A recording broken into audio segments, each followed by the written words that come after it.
how do you feel about battle rappers saying that they deserve residuals off of the battles that they have completed in the past? I don't know about the battles they completed in the past. Mm. Just because, I mean, you signed the contract for it to be what it is. The battle is in the future. The battle's in the future. Like, I think every single human being deserves to reap the benefits of what they do in the future, like residually. You had said something in your campaign, not your campaign, but your Oh blog. yeah. Yeah. Certain words are going. Yeah, let's Yeah, trigger. you know what I'm Let's create the saying? triggers. Let's create the triggers. Man, You got to be careful with me, man, because I'll yeah, take man. certain words and be like, "Word." I already know, man. I saw you up here with Marv, man. I was just watching. That's I'm my like, guy. Shout out to yeah, Bob. yeah. Yeah. Man. He's lucky I ain't come on this show this day. Um, so so like everybody should get what they can negotiate, number one, right? Mhm. So you should be able to get what you negotiate. Yeah. But when it comes down to residuals, and where you had made a comment about the investment, like, yo, you're not getting down with the investment on the ground level. I feel you. Rappers in the music industry don't get down with the investment, but they collect the residuals. So I got a solution for all that. Battlers shouldn't get deposits. They should get advances that are recoupable. And once they recoup, they should be able to get residuals. But you know why? Maybe not you, because you said, yo, I love to open the books up and show people. But why is because if you gotta recoup, then you gotta show me what you making. You gotta show me. I can audit you because it's my bread. But I do think, like, if I throw a card and I got whatever the A-list battler is at the top of the card, right? A card is like a compilation. Like, if I drop a compilation, when the Rough Riders dropped their compilation, man, I didn't give a fuck if Dragon made the money back that we recorded with in the studio, because it was a project. The project was successful. Therefore, did we recoup on this project? If we recouped on this project, then maybe I get a small piece of the residual. But it's crazy to think that like record labels invest in artists, they still get paid. They get shitty deals, and I'm not advocating for people not to get a shitty deal, but not to be able to reap the benefits off of the residuals of your work is crazy. But it's as crazy as the idea that all this money is being made off of off the residuals of your work. I like that opener, Quest. There's a couple words that you said just now that stuck out to me. One was compilation. I want to go to that one in a second. But can we hone in first when we say residuals? Can we first hone in, because we're mixing a little bit when we say the industry and when we say battle rap. Okay. And when we talk about battle rap and we talk about residuals, pretty much the only residuals available would be YouTube views and social media revenue that is generated on certain platforms that are monetized, where clips go around, etc. The Twitches, or the Instagram, Facebook, things go viral there, and obviously the platform that we're on right now, YouTube, like I said. Outside of that, do you have any other forms of residuals that generate rev for a league or a battle rapper that are more common or known within battle rap? Let's set that table first. Okay. There are a few. Mm-hmm. You mentioned the most lucrative when it comes down to online. It's safe to say that battle rap leagues have placed battles on Apple Music and Spotify, right? Yes, that's true. So that's a means. And that's very easy. It's very easy to just get publishing information because you're going to put something on a place that pays publishing, right? So that's a means. And then I think the biggest problem, and man, I wrote this whole dissertation back in like 2009 talking about battle rap and numbers and money and where we're going. It's kind of like the conversation we have, and now I feel like I just be screaming into the wind, and then somebody comes along and says, oh, we need residuals, and everybody. So it's not just about what's available now. And that's the problem. The only people in battle rap that think toward the future are the league owners, in my opinion, right? The fans think about, what are you doing for me now? What have you done for me lately? The battlers are thinking, what can I get? This is my worth. This is that, it's rare that you got a battler that's planning for the future of battle rap outside of a battle. Um, and of battle rap, not of themselves. The future, bro. Like, what happens when Miramax wants some battle footage for something because they're doing a documentary and they decide to buy your catalog? What happens when Netflix says, hey, ARP, you've got 1 billion battles cataloged with your company? You should have the right to agree or disagree. Nobody should be able to hold you up with it. But if you sell your catalog for $10 million 50 years from now, because battle rap has become some kind of relic in folklore, and people want to cover it and do documentaries on the great things that you've done, if you choose a few of your popular battlers to appear in this footage, or they end up picking that footage, man, they get nothing. So it's more about just protecting the future. The battle rap contracts early on didn't say throughout the universe. The battle rap contracts early on didn't say, didn't mention YouTube money. It didn't mention Facebook money, because these things didn't exist.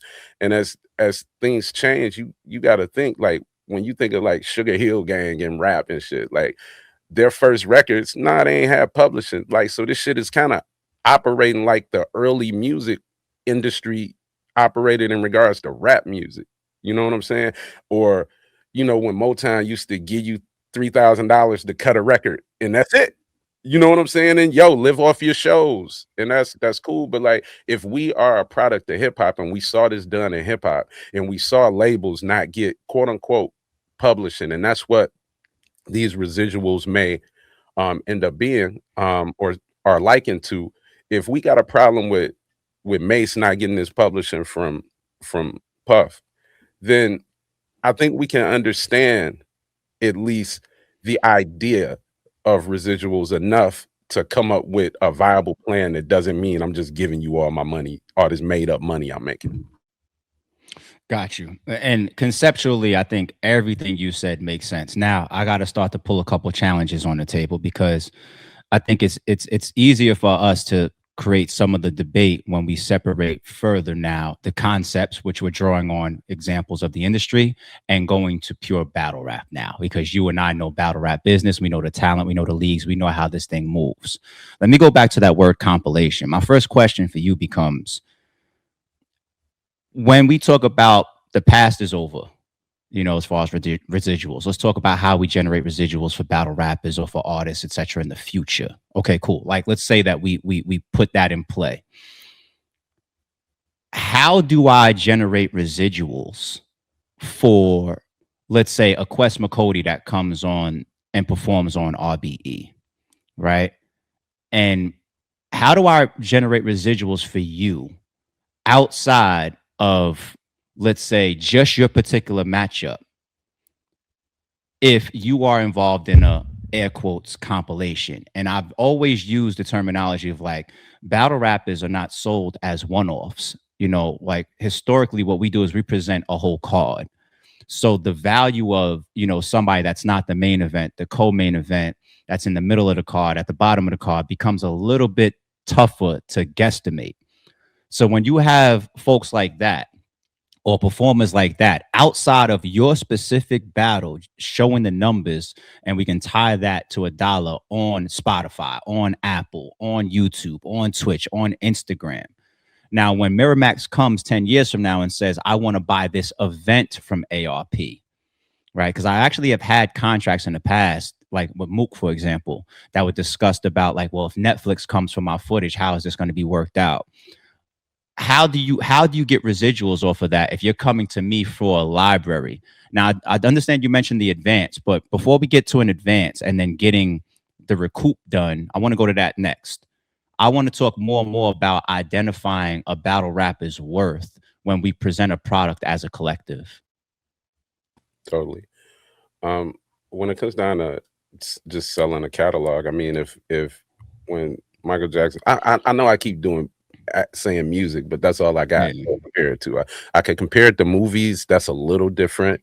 or what have you, because the actors aren't writing the material. You know what I'm saying? Um, when Michael Jackson bought whatever shares of Sony he bought, like whoever owned these things got paid. Like, so there should be partial ownership in the mechanical parts, not the actual, like, the artist shouldn't have control over where it goes or what have you. And how do you break it down? Really meticulously, right? If you're giving up your whole catalog, or you're just giving up a battle event, like if they want a battle event, yo, Mook and whoever Mook battled that event takes the lion's share of that or whatever. But it's got to be negotiated like ahead of time. It's like the leagues don't have to do anything with what they have now. I don't think they should have to do anything with what they have now. But moving forward, like if I'm Murder Mook booking this battle, if I'm Quest Mcody booking this battle, if it's something that I desire and it's something that I can negotiate, and I gotta have the leverage to, because you could just say, "Oh man, Quest, I feel you, man. I fuck with you, man. That's just a little too much of a headache for me to try to keep up with. It ain't really that I don't want to rock with you. It ain't really that I don't want to do this. On some real shit, I don't want to keep up with what I owe you for the next 30 years. I just want to pay you now to get you out of my hair." But you just had to figure it out. I mean, some people will get a little bit, some people will get a lot of it. But I mean, there's ways. Like if you sell my song to a movie like listing company or whatever that does soundtracks or what have you, I still get paid when my song plays. Like, regardless if you sold the catalog, if I own the publishing to that song, I still get paid when the song play.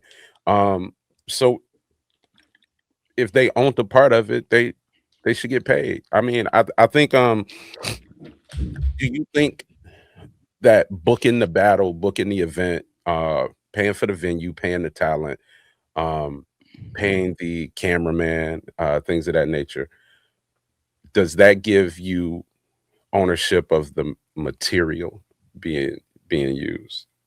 100% yes. Okay. And I'll tell you why. And now I might ask you a question here. Let's see if we can get even more granular. And I'm gonna answer your question along with this question as well. What I did in the background was I typed in on YouTube. I typed in Quest Mcody verse, and I filtered on the last year. So I see you versus Arsenal 1 month ago. I see you versus Tay Rock 8 months ago. I see you versus Danny Myers 9 months ago. I see you versus Old Solo 9 months ago. And I see you versus Charlie Clips 6 months ago. I'll stop there. Okay.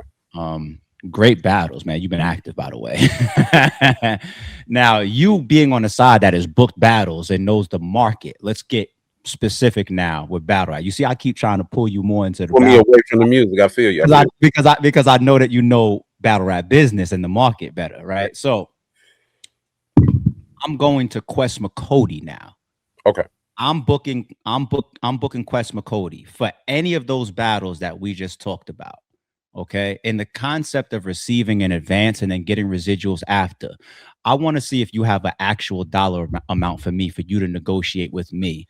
If me and you try that concept for a May card or a June card, me and you specifically, the real world now, real money, ARP, let's try what we was talking about. Let's try my idea that I presented. Give me X amount of advance. What's the advance? I wouldn't say the dollar amount, because that'll make the people that book me probably either scared or mad or what have you. But I'd be willing to negotiate 30 to 50. Can I get a range? No, I could give you a percentage. No. See, but this is the reason why I'm setting up an attack on your question of, when you asked me the question, why do you think that you deserve all the revenue or the residuals afterwards? When you said I booked this, that to book or put all the event stuff together, I'm setting that up, that answer up. That wasn't the question though. Oh no, I'll let you repeat the question. It's all good. We'll clarify. It was, do you believe you should own the material? Yeah, it's still, my answer still yes. It was yes for my first interpretation as well as this one right here. And I'm setting up my answer into that right now. And I get it. You on the So spot there. let's just throw a number out here because I don't want to just throw a number out here. But say I want $5,000 for this battle. I want to get as close to realistic as possible within battle rap business without you feeling compromised for Yeah, you and you have how you have to move through the yeah, industry. 100%. Let's just say I want $5,000 for this battle. Okay. Okay. So now I got a number. We have a number to move with now. Mhm. So if I'm taking even the highest viewed one of those ones that we said, right? That list, if I go within the last year, from a rev standpoint of what we identified that generates continued revenue or residuals, which is online. If I take this battle, because Quarterlight does do that for me, I think they do put some of my battles on or definitely there was on my podcast, like Apple Music or Spotify, places that want to, or platforms where people just want to stream hour plus or whatever. But yeah, let's say I got it there, I got it on YouTube, and I have it on 2 other platforms on social media. I generate decent rev or whatever. Mm. What was the advance was 5,000 is what you said. No. I was just saying total. So let's just say the advance is 2,500. Okay, so the advance is 2,500. Well, the advance Now, would be 5,000. It would be the idea of an advance for battle rap. My idea for an advance for battle rap. Let's say I want to pay you $5,000 for the event, and I would normally deposit you $2,500 to hold this. that's dead in battle rap these days, because we're going to get into the no shows, right? Anybody still giving half a deposit is an idiot. But go ahead. I ain't never not showed up, but if you pay half of that bread, so the advance on work is $5,000. The first part of the advance would be $2,500, and then you get the other part per completion. That advance is contingent. You can start to reap the benefits or the residuals of your work whenever a profit is hit from whatever said thing was, right? Whatever said event was. And that's when residuals kick in. Now, just like a record label or anything, if you don't recoup my 5 bands, you shouldn't book me again. You should drop me. You should write me off. You should not fuck with me anymore. You should say, hey, I shouldn't have paid this nigga this much money, or you should have negotiated a lower rate. There's one more option. Okay. Change the terms, or me keep full ownership. Because if we use the example of the $5,000 with whether it's 2,500 up front or not, like let's forget about the upfront. It doesn't matter. I'm talking about what you're being advanced in total. So I know that's the nature of how much money we have out in business with each other. That $5,000. If I book you versus the biggest outcome on YouTube, which is the biggest rev of all these platforms that give us residuals, that's the biggest one, YouTube. Mm-hmm. I'm in the red right there. Right now, I don't want to say I'm not booking Quest anymore, because Quest in the highest viewed one of the one that we listed, he came on that platform. He came on RBE. He gave me a crazy performance. The fans loved it. I did get reputation from it. Now, these are things that are intangible. This is me coming on your side and saying things that actually benefit your side. I get the reputation from it. I get the buzz from it. I get the fans getting to say, yo, that Quest shit was crazy. I can't wait to see the next RBE card. Sometimes they'll just look for the next RBE product because of the last product, regardless of who's performing. That's where we get pre-sales even before announcements start, right? So there are reasons why I can see you coming with that 5,000. But the nature of battle rap and the amount of money that's generated per battle rapper, in that example, I'm in the red.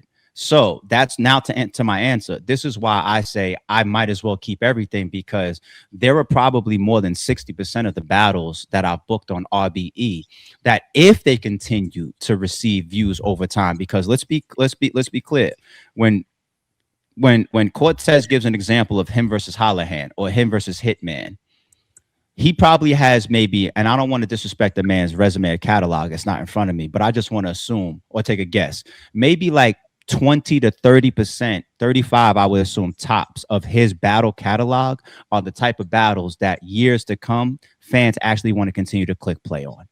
Okay. I have a majority of my channel and battles, more than 50%. When you click those battles, when they drop, the views that they're at today is around the views that they're going to be at 5 years from now. Mm. It's not a Cassidy battle. It's not a Mook battle. It's not a Hitman battle. It's not an Arsenal versus QB. It's not a classic battle where something crazy happened and people want to go back and say, wow, remember when Oops and Daylight?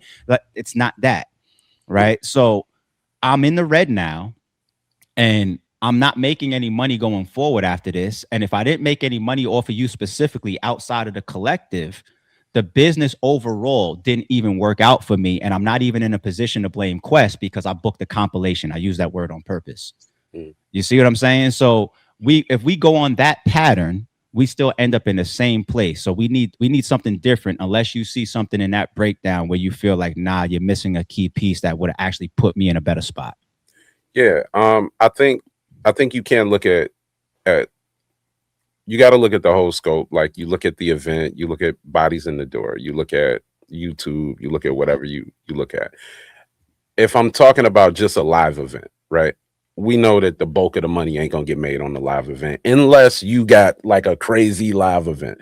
And in that case, you got pay-per-view, you got all these other outlets, VOD, all these other outlets to try to get some money. So I'm gonna use just walking into a venue.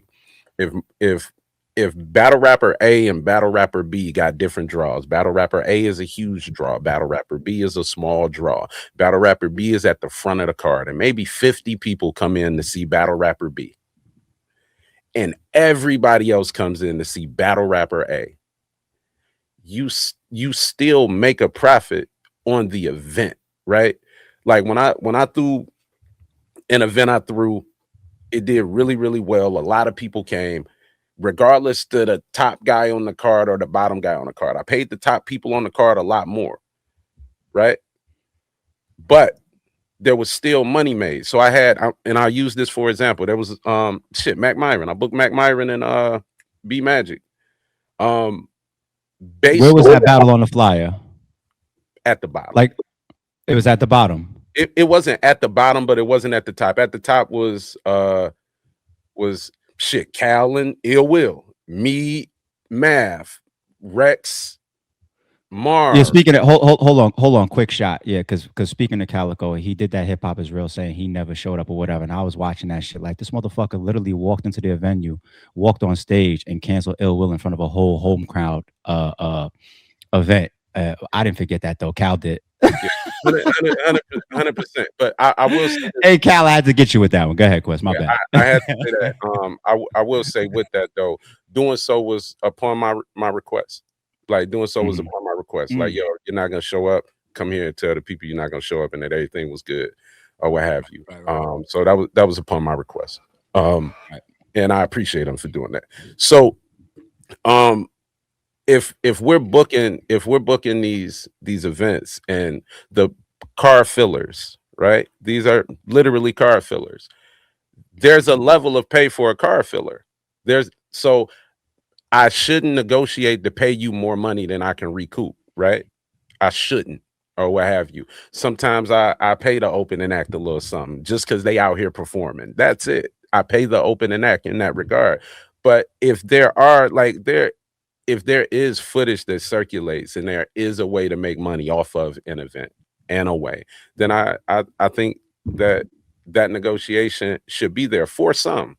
Like, Quest Mcody might not be able to come to ARP and say, hey, I want to make a deal in regards to the residuals without either taking a huge pay cut, not getting paid at all, or being turned around. But there are some battle rappers that you will have a conversation with, and those are the ones I'm talking about.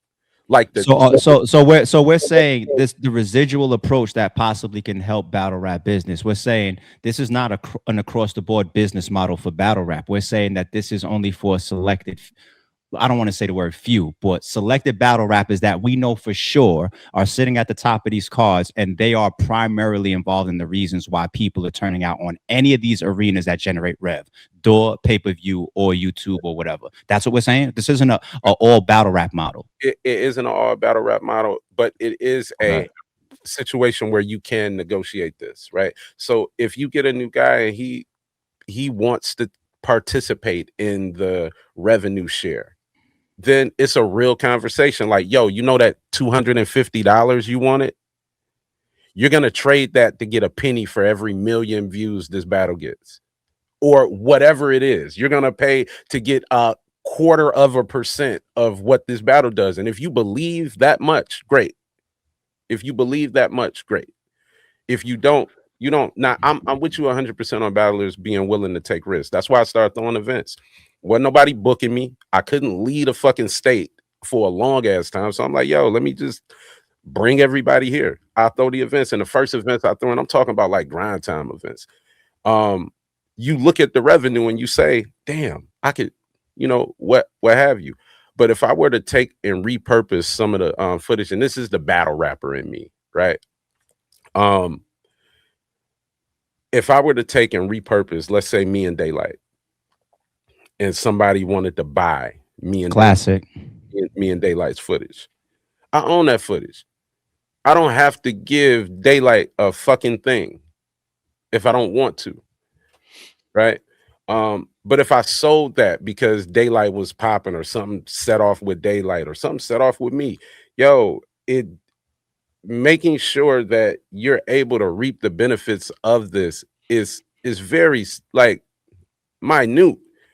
There are some things, like, even if we're not talking about like YouTube ads or Facebook ads or whatever the case is, there are some things like a publishing residual don't even cost a league nothing to register this shit. To register these authors, it's not even money lost. It's literally, and I hate to shift it, but it's literally battles on YouTube. I'm sorry, it's literally battles on streaming platforms that pay publishing. In a companies that understand publishing don't do publishing. Like, it's insane. The knowledge for battlers to say, yo, I can register my work. The fact that G-Eazy could sample a fucking battle rapper and put him on his album and he don't get nothing. You don't got to get permission. A battle rapper can't sample their own voice and put it on their album. So that says in itself that the league understands that there is something about this product